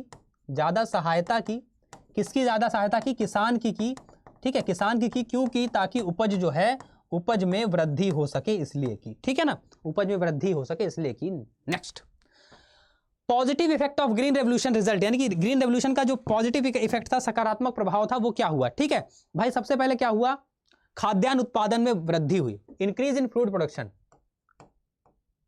खाद्यान्न उत्पादन में क्या हुई, वृद्धि हुई। भाई जाहिर सी बात है होगी, अपना ध्यान दिया। Due to the effort of government and the hard work of the farmer there was an unpredicted increase in food grain production in the country, यानी कि किसानों की बहुत ज्यादा मेहनत और सरकार के सहयोग से क्या हुआ, देश में फूड ग्रेन जो था, खाद्यान्न की जो प्रोडक्टिविटी या उत्पादकता थी, उत्पादन था, वो क्या हुआ, इंक्रीज हो गया, ठीक है ना। सरकार के प्रयासों, किसान की कड़ी मेहनत से क्या हुआ, देश में खाद्यान्न उत्पादन में एकदम से वृद्धि हुई। सेल्फ सफिशिएंसी इन फूड प्रोडक्शन, और क्या हुई भाई, आत्मनिर्भरता हुई खाद्यान्न में, खाद्यान्न में क्या हुआ, आत्मनिर्भर बने हम, आत्मनिर्भर। India become self sufficient in food gain में इंडिया क्या हुआ भाई, आत्मनिर्भर बना। There was a such huge production that India it was importing food grain earlier not started exporting, यानी कि इतना ज्यादा अच्छा उपज हुई कि पहले क्या करता था, पहले जब भारत को दूसरे देशों से आयात करनी पड़ते था, अब भारत कितना कैपेबल हो गया कि भारत क्या कर रहा है, निर्यात या एक्सपोर्ट कर रहा है दूसरी जगह। भारत क्या कर रहा है, एक्सपोर्ट कर रहा है। जहां भारत को पहले इंपोर्ट करना पड़ता था, अब भारत दे पा रहा है, यानी कि पहले जब उधार लेना पड़ता था, वो इतना पैसा आ गया कि आप उधार दे पा रहे हो, यानी भारत जब इंपोर्ट करता था खाद्यान्न, अब इतना उगा लिया कि भारत एक्सपोर्ट कर पा रहा है। ये बहुत बड़ी बात थी, क्या थी, बहुत बड़ी बात थी। उत्पादन इतना अधिक हुआ कि भारत जो पहले खाद्यान्न आयात करता था, अब निर्यात करने लगा। न्यू टेक्नोलॉजी, नई तकनीक due to the encouragement of the government का साहस, new technology started to be used in agriculture which increase the productivity of agriculture. क्या हुआ, सरकार के प्रोत्साहन के कारण कृषि में नई तकनीकी का प्रयोग होने लगा, जिससे उत्पादकता और बढ़ी। क्योंकि क्या, किससे हुआ, सरकार के प्रोत्साहन से क्या हुआ, न्यू टेक्नोलॉजी आई, उससे क्या हुआ, उससे उत्पादन और बढ़ा, ठीक है ना। Next, middle farming class emerge, यानी कि मध्यम कृषि वर्ग का उदय हुआ देश में। अब middle farming class emerge in the country which benefited from the green revolution, यानी कि देश में क्या हुआ, मध्यम कृषक वर्ग का उभार और जिससे हरित क्रांति से लाभ मिलता है। देश में क्या हुआ, देश में भाई क्या हुआ, देश में मध्यम कृषक वर्ग, मिडिल फार्मिंग क्लास, मध्यम कृषक वर्ग का क्या हुआ, उदय हुआ, ठीक है, उदय क्या हुआ, और जिससे क्या हुआ, उदय होने के बाद क्या हुआ, हरित क्रांति से लाभ मिला। जिसे क्या हुआ, जिसे हरित क्रांति से लाभ मिला,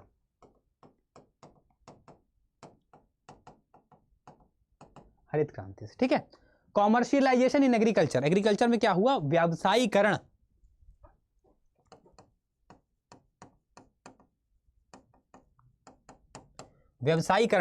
कृषि में। Earlier, all the farmer used to grow crop for their need, but after the encouragement and help of the government, commercialization started in agriculture. That is now the farmer started producing such crop which they could sell in the market. यानी कि पहले सभी किसान क्या करते थे, अपनी ज़रूरतों के हिसाब से, अपने भरण पोषण के लिए, अपनी नीड के अनुसार फसलों को उगाते थे। लेकिन सरकार का जब प्रोत्साहन मिला, सरकार का थोड़ा हेल्प मिली, तो उसके बाद क्या हुआ, कृषक ने क्या किया, आपकी कृषि में क्या हुआ, आपकी कॉमर्शियलाइजेशन या व्यवसायीकरण का उद्भव हुआ। यानी कि अब किसान ऐसी फसलें पैदा करने लगे जिन्हें वो बाजार में बेच सकें। यानी कि पहले पर्पस क्या था, वो उगाते थे और अपना पेट भरते थे और कितना करते थे। अब वो इतने इंकरेज हो गए, इतना मोटिवेट हो गए सरकार के प्रोत्साहन से कि अब वो ऐसी फसलें भी उगाने लगे जिनको वो बाजार में जाके बेच पाएं और प्रॉफिट कमा पाएं और अपनी तरक्की भी कर पाएं। ठीक है, क्या हो गया भाई, क्या हो गया भाई, कॉमर्शियलाइजेशन आ गया, व्यवसायिक, आपका व्यवसायीकरण हो गया। व्यवसायीकरण में क्या हुआ, किसान जो था वो ज़्यादा मोटिवेट हो गया और फसलें उगाने लगा। फसल उगाने कौन सी, जिन्हें बाजार में बेच पाए, जिन्हें बाजार में बेच पाए ऐसी फसलें वो उगाने लगा। ठीक है ना। चलो नेक्स्ट, फिर बात आती है globalisation, liberalisation, privatisation and rural society. ठीक है, किसकी बात आती है? ग्लोबलाइजेशन की, लिबरलाइजेशन की, प्राइवेटाइजेशन की एंड रूरल सोसाइटी की। भाई ग्लोबलाइजेशन क्या कहता है? ग्लोबलाइजेशन के लिए मैं आपको तो आपने मूवी देखी होगी दिलवाले दुल्हनिया ले जाएंगे, उसमें उसका बाप कहता है लास्ट में, पिताजी उसके कहते हैं कि लड़की के पिताजी क्या कहते हैं कि जा सिमरन जा जी ले अपनी जिंदगी। तो उससे क्या कहते हैं, उसको थोड़ा आज़ाद कर देते हैं, नियम कानून या आज़ाद कर देते हैं, थोड़ी सी बाउंडेशंस थे। तो लिबरलाइजेशन कहीं ना कहीं ऐसे लिंक करता है कि थोड़ा बहुत बाउंडेशंस जो होते हैं उनसे आपको लिंक कर दिया जाता है। जैसे कि आपको अब उद्योग के लिए क्या करना पड़ेगा, अब लाइसेंस की जरूरत नहीं होगी। क्या होगी? अब लाइसेंस की जरूरत नहीं होगी। ठीक है, अब आपके लिए थोड़ा जो सरकार क्या करेगी, थोड़ा नियम कानून स्ट्रेच कर देती है, आपको थोड़ा माहौल देती है, आपको थोड़ी सी आज़ादी देती है, थोड़ी बाउंड्रीज कम कर देती है कि आप जाओ अपना काम कर लो। तो लिबरलाइजेशन की कैटेगरी में एक तरीके से आता है। ग्लोबलाइजेशन की मैं बात करूं तो वैश्वीकरण, यानी कि जब पूरे विलेज को, पूरे देश को एक विलेज मान लेते हैं, सोचते हैं कि पूरे देश में अपने स्प्रेड करना है, फैलना है, तो वो ग्लोबलाइजेशन के तहत आ जाता है। ग्लोबलाइजेशन, आप कोई बाहर की कंपनी है, वहाँ का प्रोडक्ट मंगा रहे हैं, आप कोई ऑफिस खोल रहे हैं, कंपनी खोल रहे हैं, तो अपने अलग अलग देशों में अपना ऑफिस खोल देते हैं। तो क्या करना है, ग्लोबलाइजेशन को आप बढ़ावा दे रहे हैं। ठीक है ना। तो the new economic policy was adopted by Narasimha Rao government in 1991, यानी कि 1991 में क्या हुआ, नरसिम्हा राव के द्वारा एक नई आर्थिक नीति क्या हुई, उन्होंने क्या की, पास की नई आर्थिक नीति 1991 नरसिम्हा राव द्वारा अपनाई गई। ठीक है, क्या अपनाई गई? नई आर्थिक नीति एक अपनाई गई, नई आर्थिक नीति को अपनाया गया। ठीक है, at that time the finance minister of India was doctor Manmohan Singh. उस टाइम कौन थे? डॉक्टर मनमोहन सिंह आपके फाइनेंस मिनिस्टर या वित्त मंत्री थे। Who went on to become the prime minister of the country, यानी कि उस टाइम कौन थे भाई? उस समय भारत के वित्त मंत्री डॉक्टर मनमोहन सिंह थे, जो आगे चलकर देश के क्या बने? प्रधानमंत्री बने। This new economic policy was called LPG. इस न्यू इकोनॉमिक पॉलिसी को क्या कहा गया? एलपीजी का मतलब क्या है? लिबरलाइजेशन, लिबरलाइजेशन, प्राइवेटाइजेशन और ग्लोबलाइजेशन। ठीक है, इसका मतलब है एलपीजी। ठीक, the main three aspect of the new economic policy, यानी कि जो नई आपकी इकोनॉमिक पॉलिसी थी, नई आर्थिक नीति थी, उसको एलपीजी कहा गया। उसका मुख्य तीन पहलू क्या थे? Liberalisation, privatisation, globalisation. लिबरलाइजेशन मैंने आपको क्या बताया, जिसको क्या बोलते हैं? उदारीकरण बोलते हैं। ठीक है, क्या बोलते हैं? उदारीकरण। तो उदारीकरण का मतलब क्या है? जैसे कि आपको लाइसेंस जो है उसकी नीड नहीं है, लाइसेंस की आवश्यकता नहीं इंडस्ट्री के लिए, आवश्यकता नहीं, किसके लिए? उद्योग के लिए। ठीक है ना। तो ये आपका लिबरलाइजेशन क्या करता है? आपको बाउंड्री, कुछ रूल रेगुलेशन थोड़ा सा स्ट्रेस कर देता है ताकि आप अच्छे से काम कर पाएं। जैसे अब लाइसेंस की जरूरत नहीं उद्योगों के लिए। ठीक है, लिबरल हो जाती है सरकार। ठीक है, लिबरलाइजेशन का मतलब क्या है? जा सिमरन जा जी ले अपनी जिंदगी, थोड़े से कानून, थोड़े से नियम क्या है, स्ट्रेच कर दिया आपको ताकि आप बढ़िया से काम कर पाओ, एक बढ़ावा देने के लिए आपको, तो लिबरलाइजेशन कहलाएगा। ठीक है, प्राइवेटाइजेशन मतलब क्या है? प्राइवेटाइजेशन में क्या होता है कि सरकार का नियंत्रण कम होने लगे, सरकार का नियंत्रण जो है कम होने लगे चीजों को, और चीजें जो है आपकी प्राइवेट संस्थान के हाथ में दे दी जाए, प्राइवेट कंपनी या प्राइवेट संस्थान के हाथ में चीजें दे दी जाए, उनके हाथ में क्या हो जाए? कंट्रोल हो जाए। सरकार जो है धीरे धीरे कंट्रोल अपना कम कर ले। ठीक है, सरकार नियंत्रण कम कर ले और प्राइवेट कंपनीज के हाथ में नियंत्रण आ जाए। ग्लोबलाइजेशन का मतलब क्या है? वैश्वीकरण, जिसको बोलते हैं वैश्वीकरण बोलते हैं इसको। वैश्वीकरण का मतलब, वैश्व का मतलब विश्व, यानी विश्व भर में आप जब पहले आप विश्व भर में जो है एक विलेज के रूप में देख रहे हैं पूरे विश्व को, पूरे विश्व से कनेक्शंस जोड़ रहे हैं अपने। ठीक है, अपने रिलेशंस बना रहे हैं, तो ग्लोबलाइजेशन की कैटेगरी में आता है। जैसे अपने आप कोई आपने अपना शुरू किया, कोई अपना बिजनेस शुरू किया, उसको अलग अलग देशों में आपने आपका ऑफिस खोला या उसको भी चीज़ की, तो ग्लोबलाइजेशन की कैटेगरी में आ गया। ठीक है, या आप देखते हैं आप विदेशी कंपनी के प्रोडक्ट भी मंगा सकते हैं। विदेशी कंपनी क्या करती है? इंडिया में अपना कोई रिप्रेजेंटेटिव उसने खड़ा कर दिया, ठीक है, वहाँ से आपको प्रोडक्ट वो मिल गया। तो ये सब चीज़ें ऑनलाइन बैठे बैठे आप कर सकते हैं, तो ग्लोबलाइजेशन के टाइम में आ गया। ठीक है, और प्राइवेटाइजेशन को हिंदी में कहते हैं निजीकरण, निजीकरण। ठीक है ना, तीन आपके शुरू गए। नेक्स्ट, ठीक है, लिबरलाइजेशन, प्राइवेटाइजेशन, ग्लोबलाइजेशन था, थोड़ा समझेंगे। उदारीकरण क्या है? Through liberalisation the government wanted to simplify the policies of doing business so that trade with the country could not increase the pace of development index. यानी कि उदारीकरण के माध्यम से क्या हुआ? सरकार ने व्यापार करने की नीतियों को सरल बनाना चाहती थी। ठीक है, सरकार क्या करना चाहती थी? सरकार जो थी वो व्यापार की जो नीति थी, व्यापार नीति थी, उनको क्या करना चाहती थी? सरल बनाना चाहती थी। ठीक है ना, सरल बनाना चाहती थी ताकि देश के भीतर व्यापार बढ़ सके। क्यों बनाना चाहती थी? क्योंकि व्यापार जो है वो बढ़े देश के भीतर, बढ़े देश में। ठीक है ना, देश में क्या हो? व्यापार बढ़ सके और विकास की गति और तेज हो के क्या हो सके? तेज हो सके भाई। क्या? डेवलपमेंट, डेवलपमेंट क्या हो सके?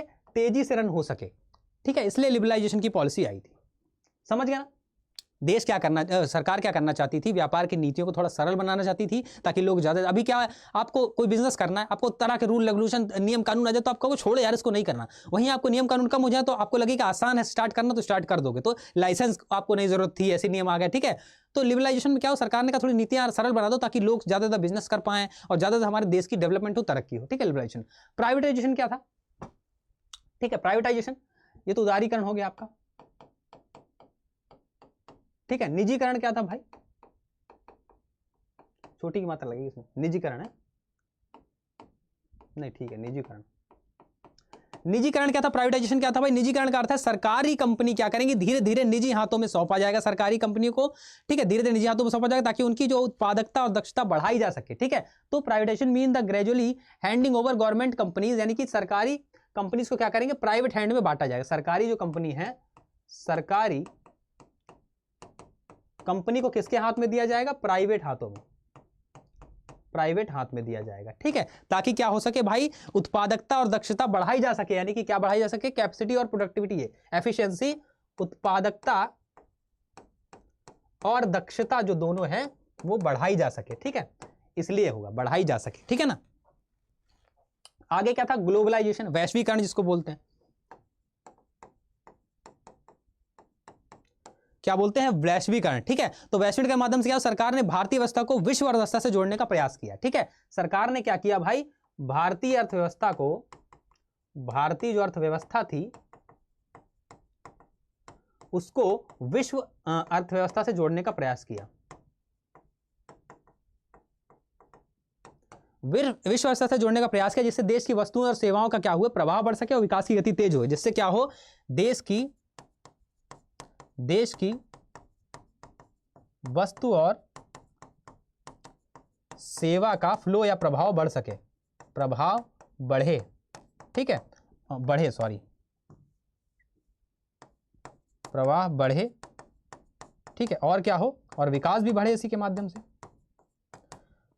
विकास भी बढ़े, यानी कि के माध्यम सरकार ने क्या किया, सरकार ने इंडियन इकोनॉमी को आपकी वर्ल्ड इकोनॉमी के साथ जोड़ने का प्रयास किया देश की, ताकि जो आपकी गुड्स और सर्विस हैं उनका प्रभाव बढ़ सके और देश का जो है डेवलपमेंट जो है तेजी से हो सके, ठीक है। नेक्स्ट, कॉन्ट्रैक्ट फार्मिंग क्या थी, कॉन्ट्रैक्ट फार्मिंग का मतलब अब ये होता है, देखो किसान ने क्या किया, किसी किसान ने कंपनी से क्या कर लिया, कॉन्ट्रैक्ट कर लिया। सपोज कोई कंपनी है बिस्किट की, अब उस बिस्किट को क्या करना, उसको बिस्किट बनाने के लिए गेहूं चाहिए, तो उस कंपनी ने किसान से कॉन्ट्रैक्ट कर लिया कि भाई हमारी बिस्किट की कंपनी है और हमें बिस्किट बनाने के तुम्हारे गेहूं के सीजन में 100 कुंटल गेहूं चाहिए, तो और हम 100 कुंटल गेहूं की तुम्हें इतनी कीमत देने वाले हैं, ठीक है ना, इतनी कीमत हम तुम्हें 100 कुंटल गेहूं की देंगे। तो उससे कॉन्ट्रैक्ट कर लिया किसान ने। अब किसान क्या करेगा, निश्चित समय पर उसको जो भी कीमत उसने तय की है उस कीमत पर उनको जितना भी प्रोडक्शन चाहिए था, 100 कुंटल चाहिए था, वो उस कंपनी को प्रोवाइड कर देगा, उस कंपनी के बदले कंपनी उसको पैसा दे देगी। ये आपका एक तरीके से कॉन्ट्रैक्ट फार्मिंग के अंतर्गत आ जाता है, ठीक है ना, क्या आ जाता है, कॉन्ट्रैक्ट। तो the impact of contract farming big due to globalisation liberation, की वैश्वीकरण उदारीकरण के क्या अनुबंधित खेती का प्रभाव बढ़ा, किसका बढ़ा, कॉन्ट्रैक्ट फार्मिंग का प्रभाव जो था वो बढ़ा, किसके कारण बढ़ा, ग्लोबलाइजेशन और ग्लोबलाइजेशन के दौरान। Contract farming is a type of agriculture under which multinational company enter into an agreement with farmer. Multinational क्या करती है, फार्मर के साथ, कृषक के साथ एक एग्रीमेंट करती है, grow a certain crop and provide necessary information and facility to growing the crop. यानी कि कॉन्ट्रैक्ट फार्मिंग मैंने आपको क्या बताया कि एक प्रकार की कृषि है जिसमें क्या होता है, जो आपकी मल्टीनेशनल कंपनी है वो किसान के साथ एक तरीके से समझौता कर लेती है, कॉन्ट्रैक्ट कर लेती है और फसल उगाने के लिए आवश्यक जानकारी सुविधाएं प्रदान करती है, ठीक है ना, ये आपकी कॉन्ट्रैक्ट फार्मिंग हो जाएगी। बेनिफिट क्या है कॉन्ट्रैक्ट फार्मिंग के, फार्मर गेट फाइनेंशियल असिस्टेंस, कि किसानों को वित्तीय सहायता मिलती है। क्या मिलती है, वित्तीय सहायता, वित्तीय सहायता मिलती है किसानों को। Necessary information and guidance is obtained from multinational companies, यानी कि बहुराष्ट्रीय जो कंपनी होती है उनसे आपकी नेसेसरी जो जानकारी होती है और मार्गदर्शन उनको मिलता है। क्या मिलता है, जानकारी और क्या मिलता है, मार्गदर्शन, तीनों चीजें, दोनों चीजें क्या है, मिलती हैं, ठीक है। Being available among good quality increase yield, यानी कि अच्छी गुणवत्ता उपलब्ध होने से पैदावार बढ़ती है। किससे, अच्छी गुणवत्ता जब उपलब्ध होती है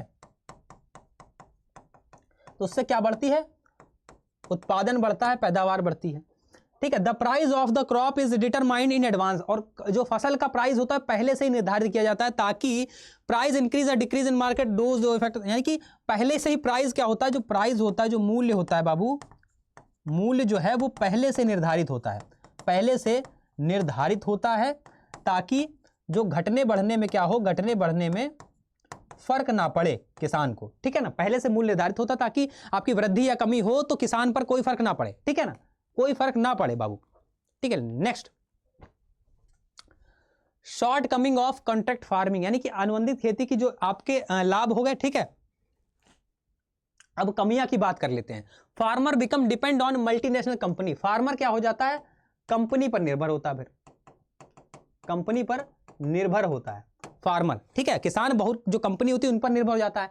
excessive use of pesticide cause damage in the environment, और जब पेस्टिसाइड का ज्यादा यूज हो गए, पेस्टिसाइड का, कीटनाशक का, या मान लो कीटनाशक का ज्यादा यूज करोगे तो क्या होगा, वातावरण क्या होगा, खराब होगा, ठीक है।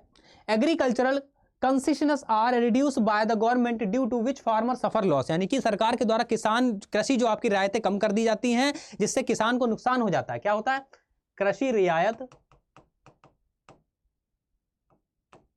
कम कर दी जाती है और किसान को क्या होता है, नुकसान। Farmer issue do not make a place in politics, यानी किसान मुद्दे राजनीति में जगह नहीं बना पाते भाई, पॉलिटिक्स में जगह किसान के मुद्दे जो है नहीं बना पाते, ये तो आपके क्या हो गए, नुकसान हो गए, ठीक है। The main causes of farmer suicide in India, अब भारत में क्या कर रहे हैं, जो फार्मर सुसाइड कर रहे हैं, ठीक है, आत्महत्या का कारण, आत्महत्या के कारण। रिडक्शन इन एग्रीकल्चर कंसेशंस, यानी कि आपका क्या हो रहा है, कृषि रियायतों में कमी,